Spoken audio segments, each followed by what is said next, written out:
હિંમતનગરના કાટવાડ ગામે ક્ષત્રિય ચૌહાણ અને પરમાર પરિવાર દ્વારા મહાકાળી માતાજીનો પ્રાણ પ્રતિષ્ઠા કાર્યક્રમ ઉજવવામાં આવશે। સાબરકાંઠા જિલ્લાના હાપા કાટવાડ ગામે મહાકાળી માતાજીનો પ્રાણ પ્રતિષ્ઠા કાર્યક્રમ ધામધૂમથી ઉજવવામાં આવશે, જેમાં હિંમતનગર ખાતે આવેલ કાટવાડ ગામે ક્ષત્રિય ચૌહાણ અને પરમાર પરિવાર દ્વારા મહાકાળી માતાજીનો પ્રાણ પ્રતિષ્ઠા કાર્યક્રમ ઉજવવામાં આવશે। આ કાર્યક્રમ તારીખ 13, 14 અને 15 એમ 3 દિવસ ચાલુ રહેશે, જેમાં મહાકાળી માતાજીનો પ્રાણ પ્રતિષ્ઠા કાર્યક્રમ તારીખ 13/4/2024 શનિવારે પ્રારંભ થયો હતો, જ્યારે તારીખ 15/4/2024 સોમવારે પૂર્ણાહુતિ કરવામાં આવશે, જેમાં સમસ્ત કાટવાડ ગ્રામજનો મોટી સંખ્યામાં હાજર રહેશે અને આજુબાજુની જનતાએ માતાજીના દર્શનનો લાભ લેવા માટે આમંત્રણ આપવામાં આવ્યું હતું। આબિદ પુરા સાથે Nandini Joshi, city news Himmatnagar.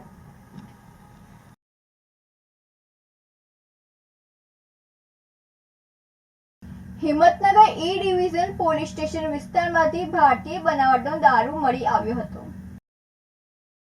Himmatnagar A division police station વિસ્તારમાંથી ભારતીય બનાવટના ઇંગ્લિશી દારૂની હેરાફેરી કરતા ઈસમને I-20 ગાડી સાથે પકડી દારૂ વગેરે મળી કુલ કિંમત ₹3,36,075નો મુદ્દામાલ કબજે કરી પ્રોહિબિશનના ગણનાપાત્ર કેસ કરતી લોકલ ક્રાઇમ બ્રાન્ચ સાબરકાંઠા નાયબ પોલીસ મહાનિરીક્ષક વિરેન્દ્રસિંહ યાદવ સાહેબ, ગાંધીનગર વિભાગ ગાંધીનગર તથા પોલીસ અધિક્ષક વિજય પટેલ સાહેબ, સાબરકાંઠા નાઓએ લોકસભા ચૂંટણી અનુસંધાને સાબરકાંઠા જિલ્લામાં દારૂની ગેરકાયદેસર પ્રવૃત્તિ અટકાવી નેસ્ત નાબૂદ કરવા અસરકારક કામગીરી કરવા કરેલ સૂચના આધારે SN Karangiya, police inspector LCB નાઓએ સતત માર્ગદર્શન અને સૂચના પૂરી પાડેલ, જેના ભાગરૂપે LCB સ્ટાફના SJ Chada, police sub inspector LCB નાઓની રાહેબારી હેઠળ આવા ગુનાઓ શોધી કાઢવા ASI વિક્રમસિંહ તથા ASI ચંપાભાઈ તથા હેડ કોન્સ્ટેબલ શરદભાઈ તથા Kamleshsinh, head constable Amrutbhai, police constable Sukaljitsinh, Dhavalkumar, Gopalbhai, Vikramsinh,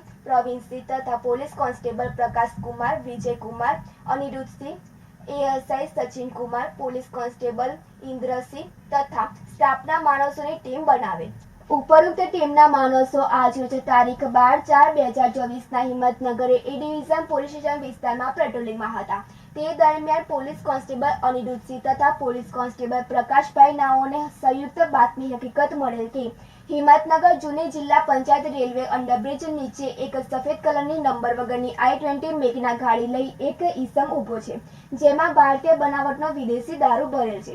જે બાતમી હકીકત આધારે બાતમીવાળી જગ્યાએ જઈ ચેક કરતા એક સફેદ કલરની નંબર વગરની I-20 મેઘના ગાડી ઉભેલ હોય અને તેમાં એક ઈસમ ડ્રાઈવર સીટ ઉપર બેસેલ હોય। ગાડીમાં ચેક કરતા તેમાં ભારતીય બનાવટનો વિદેશી દારૂ બિયરની બોટલ ટીન ભરેલ હોય, જે બોટલ ટીન નંગ 175 કિંમત ₹31,075ના તથા મોબાઈલ ફોન નંગ 1 કિંમત ₹5,000 તથા I-20 મેઘના ગાડી કિંમત ₹3 લાખ મળી કુલ કિંમત ₹3,36,075નો મુદ્દામાલ મળી આવતા તપાસ અર્થે કબજે કરી આરોપીઓ વિરુદ્ધ Himmatnagar A division police station C part ગુના register number 11-20-90-24-047 2024 the Gujarat prohi act કલમ 65 AE 81-83 મુજબનો પ્રોહી ગણનાપાત્ર કેસ આપવામાં આવેલ હતો।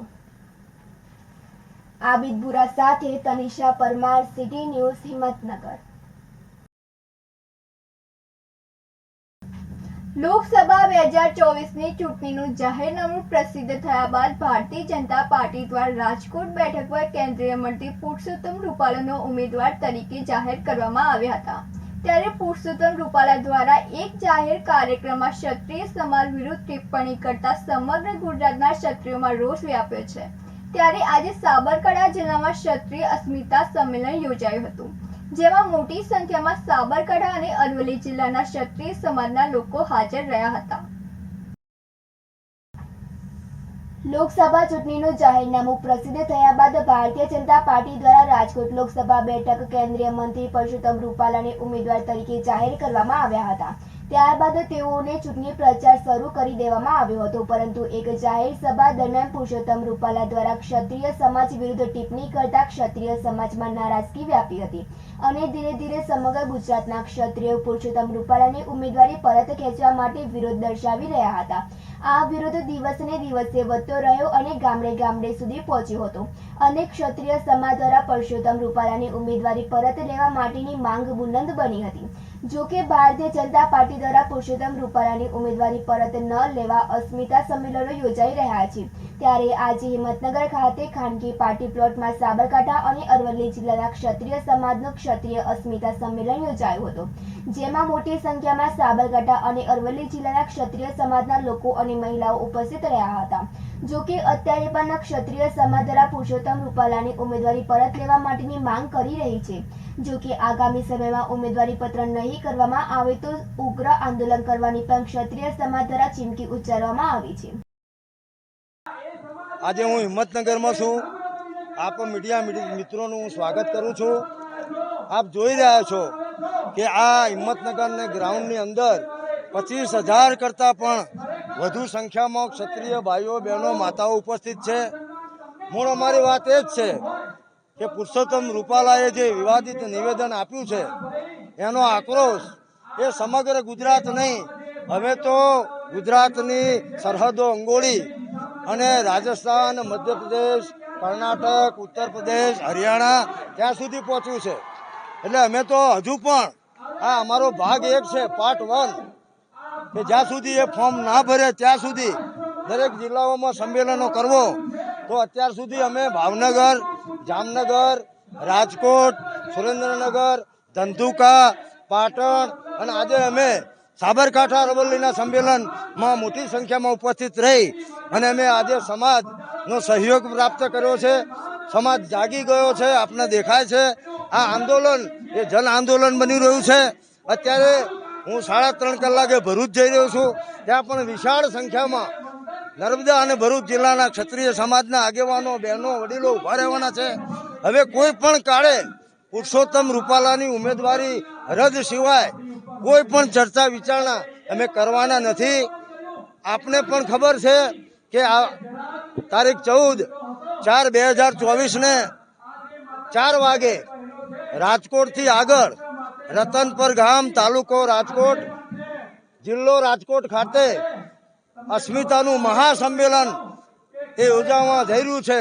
અને આપ જોશો કે એમાં લાખોની સંખ્યામાં સમગ્ર ગુજરાતના આજુબાજુના બોર્ડર સ્ટેટોમાંથી અમારો સમાજ ઉપસ્થિત રહેવાનો છે. એટલું જ નહીં, અમને જેને ટેકો આપ્યો છે એવા તમામ સમાજો પણ આ મહાસંમેલનમાં ઉપસ્થિત રહેવાના છે. એટલે આ આંદોલનનો સમાધાનનો ફક્ત ને ફક્ત એક રસ્તો બચે છે, પુરુષોત્તમ રૂપાલાની ઉમેદવારી રદ ભાજપ હાઈકમાન્ડ કરે. કેન્દ્રીય મંત્રી પુરુષોત્તમ રૂપાલા દ્વારા ક્ષત્રિય સમાજની મહિલાઓ વિરુદ્ધ જે ટિપ્પણી કરી છે તેને લઈને આંદોલન ચાલી રહ્યું છે. જો કે આ આંદોલનને વધુને વધુ ઉગ્ર બની રહ્યું છે. ત્યારે આજે હિંમતનગર ખાતે યોજાયેલ ક્ષત્રિય અસ્મિતા સંમેલનના ક્ષત્રિય સમાજના આગેવાનો દ્વારા ક્ષત્રિય સમાજ પર કરવામાં આવેલી ટિપ્પણીને લઈને પુરુષોત્તમ રૂપાલાની ઉમેદવારી પરત લેવા માટેની માંગ થઈ રહી છે.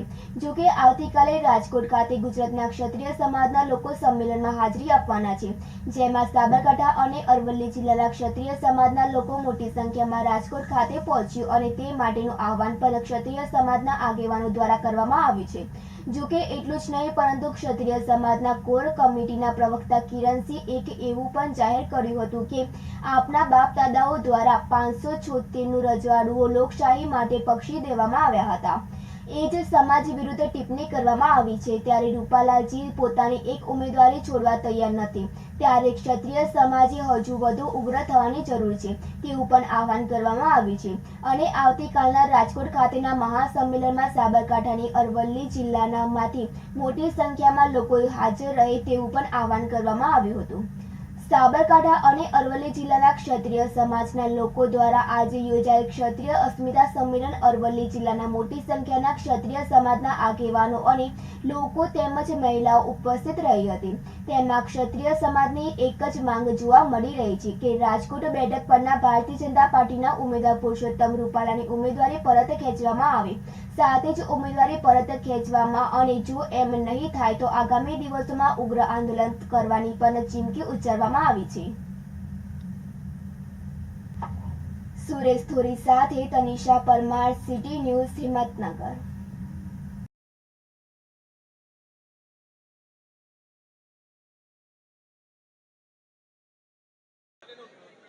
જય મા ભવાની, જય રાજપૂતાના.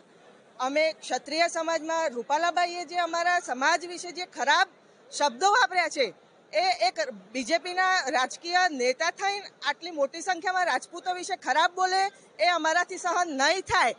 અમારી ભાજપ વિરોધી અમે નથી, અમે ભાજપને સાથ સહકાર આપવા તૈયાર જ છીએ, પણ રૂપાલા સાહેબની ટિકિટ કપાવવી જોઈએ કે જેથી કરીને રાજપૂતો ઉપર બીજી વાર કોઈ આ અભદ્ર ટિપ્પણી ના કરે.